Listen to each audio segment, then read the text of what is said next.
আম্মু আজকে ঈদ, আমি কি ঈদ করতে পারবো না? আমার কি আজকে ঈদ হবে না? এই কথার মাধ্যমে আজকে আমার ঈদের সকালটা শুরু হয়ে গিয়েছে। সেই ভোর 4টায় ঘুম থেকে উঠেছি। আমার বাচ্চার আজকে প্রচণ্ড জ্বর ছিল, সাথে অনেক বেশি বমি। ভোর 4টায় উঠে সে অনেক বেশি অসুস্থ হয়ে যায় আর তখন থেকে জেগে আছি। কয়েকবার বমি করেছে, তারপরে ওষুধ খাইয়েছি। তারপর ভোর 5টায় বাসা থেকে নেমে মসজিদের সামনে গিয়ে হুজুর দিয়ে আবার একটু ঝেড়েও নিয়েছি। তারপর ভাবলাম আর কোথাও যাব না। এদিকেও তার দাদিমা বারবার ফোন করতেছে। পরে বাচ্চাটা যখন এভাবে বলল যে, "আম্মু আমি কি ঈদ করতে পারবো না?" মানে বাসায় থাকলে তার তো মনটা ভালো থাকবে না। তাই ভাবলাম যে থাক, ওর দাদিমার সঙ্গে ওর ফুপির বাসায় আমরা চলে যাই। আর আমার নিজের বাসায় তো থাকতে আমার ভালো লাগবে না। কারণ মাথার উপরে আমার যে ছায়া ছিল সেটা আর নাই। তো এই কারণে আমার বাসায় মোটেই থাকতে ইচ্ছা করবে না। একদম দম বন্ধ হয়ে আসতেছিল।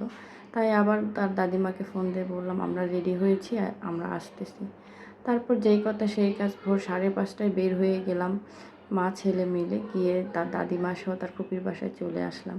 আর এই যে এসে সে হাম্বা দেখে একটু হলেও খুশি। আর সে এখানে আসতে চায়, তার এখানে 2টা খেলার সাথীও আছে, তার 2টা বোন আছে এখানে। তো এখানে আসলে সে মোটামুটি অনেক খুশি থাকে। ভোরবেলা সে এত অসুস্থ ছিল, কিন্তু এখানে আসার পর অনেক চঞ্চলতা তার মধ্যে কাজ করেছে। বোনদের সাথে খেলতেছে, গরুকে দেখতেছে, দাদিসহ গরুর কাছে যাচ্ছে, তারপর কিভাবে কাটতেছে সেগুলোও দেখতেছে। আর এখানে বোনকে পেয়ে তো সে অনেক খুশি, তার বোনের সঙ্গেও খেলতেছে। তো এইদিকে গরু কাটাকাটি হচ্ছিল, আর এইদিকে শৈশবের ঈদ যেমন হয় অনেক খেলাধুলার মধ্যে, তো সেও এখানে এসে খেলতেছিল। রাস্তার পাশে অনেকগুলো পাথরের পড়েছিল, তো ওরা এসে এগুলো দিয়ে খেলতেছিল, কিছু বাসার মধ্যেও নিয়ে গিয়েছিল। আর আমার কাজ ছিল এদেরকে সামলানো, এদের পিছে পিছে ঘুরঘুর করা। আর বাচ্চার পিছে তো থাকতেই হবে, কারণ তার তো জ্বর এসেছে। ওইদিকে সবাই সব কিছু করতেছে আর আমি বাচ্চাগুলোকে নিয়ে তাদের পিছে পিছে আছি। তারা যেদিকে যাচ্ছে তাদের পিছে পিছে যাচ্ছি। তো এই তো আমার ছেলে, ওই সে অনেকগুলো পাথর কুড়িয়ে নিচ্ছে। এগুলো হচ্ছে সে বাসার ভেতরে নিয়ে যায় খেলবে।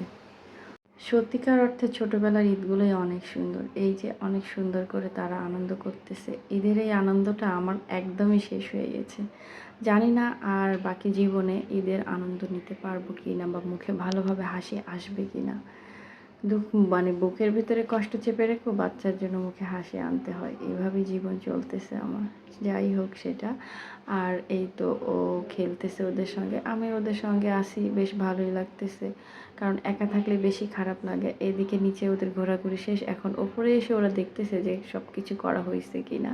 তাই এদিকে সব কিছুই করা শেষ কোরবানির। আর 2 জন এক জায়গায় হলে আরেকজন অন্যদিকে খেলতে যায়। তো ডাকাডাকি শুরুই হয়ে যায়। কথা না শুনলে আবার তাদের রাগ ভাঙায় কে? তো এদিকে সব কিছু কাটাকুটাও শেষ হয়ে গেছে। এদিকে আমরা একটু কিছু মাংস এর মধ্যে নিয়ে এসে উঠিয়ে দিয়েছি দুপুরের খাওয়ার জন্য।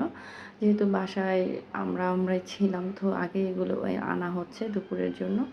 আর এইদিকে নিচে প্রায় কমপ্লিট হয়ে গেছে। এটাই ছিল আজকে আমাদের ঈদ আয়োজন। ভালো থাকবেন সবাই। আল্লাহ হাফেজ।